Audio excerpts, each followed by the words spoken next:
يفقهوا قولي. کیا اللہ کے ساتھ کوئی دوسرا خدا بھی ہے؟ اللہ واحد لا شریک ہے. اسی نے آسمان و زمین کی تخلیق کی، پھر ٹھیک مناسبت سے بارش برسائی، نباتات اگائی، پہاڑوں کو میخوں کی طرح گاڑ دیا، زمین میں مخلوق بسائی اور اسے اس کا رزق پہنچایا، اور پھر انسان کو زمین میں تصرف اور فرما روائی کے اختیارات دیے. اس کی حاجت روائی کی تاریخ گواہ ہے کہ بڑے سے بڑا منکر سخت مصیبت میں اللہ کو ہی پکارتا ہے، لیکن اپنی جھوٹی انا اور نفس پرستی کی وجہ سے وہ اس خالق پر ایمان لانے کو تیار نہیں ہوتا. اللہ کے فیصلے کو نافذ ہونے سے کوئی نہیں روک سکتا. کفار مکہ کے اہل ایمان کے ساتھ ظالمانہ رویے پر اللہ تعالی نبی کریم صلی اللہ علیہ وسلم سے مخاطب ہیں: اے نبی صلی اللہ علیہ وسلم، اللہ پر بھروسہ رکھو. ایسے ضمیر فروش جو حق و باطل کے فرق کو سمجھنے سے قاصر ہیں، تم انہیں نہیں سنا سکتے. ہماری آیات پر عمل پیرا لوگوں کو ہی تم اپنی بات سنا سکتے ہو.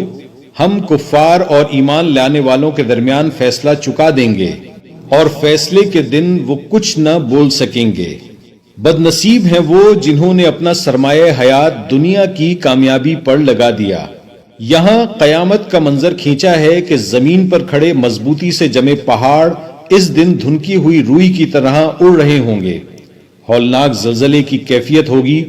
روز محشر پر ایمان رکھنے والوں کے دل نہیں گھبرائیں گے. ان کے نیک اعمال کا بدلہ اللہ اس دن بہت بڑھا چڑھا کر دے گا.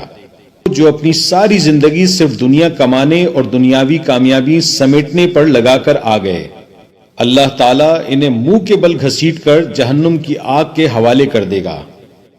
اللہ کی ذات کرشمہ ساز.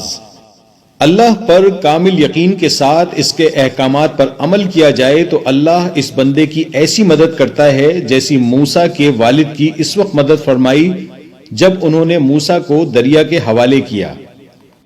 لیکن ماں کے دل کی تڑپ کو اس 70 ماؤں سے زیادہ محبت کرنے والے نے سکون بخشا.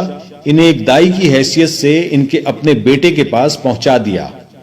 اللہ کی طرف پہلا قدم اٹھانے کی دیر ہوتی ہے، پھر وہ بندے کو اپنی رحمت میں پوری طرح ڈھانپ لیتا ہے. دائی اپنے رستے پر صبر و ثبات سے کھڑا رہے.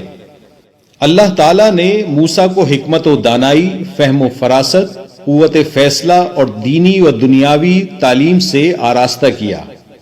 موسیٰ سے نادانستہ قبطی قوم کے فرد کا قتل ہو جاتا ہے تو وہ اپنے رب سے معافی مانگتے ہیں. کہتے ہیں یہ شیطان کی چال ہے، میں کبھی مجرموں کا مددگار نہ بنوں گا. اللہ نے معافی قبول کی اور انہیں پیغمبری عطا فرمائی. حق کے راستے کے راہی کے سامنے مشکلات اور آزمائشیں آتی ہیں، انہیں دیکھ کر کبھی مایوس نہیں ہونا چاہیے. صدق اللہ العلی العظیم.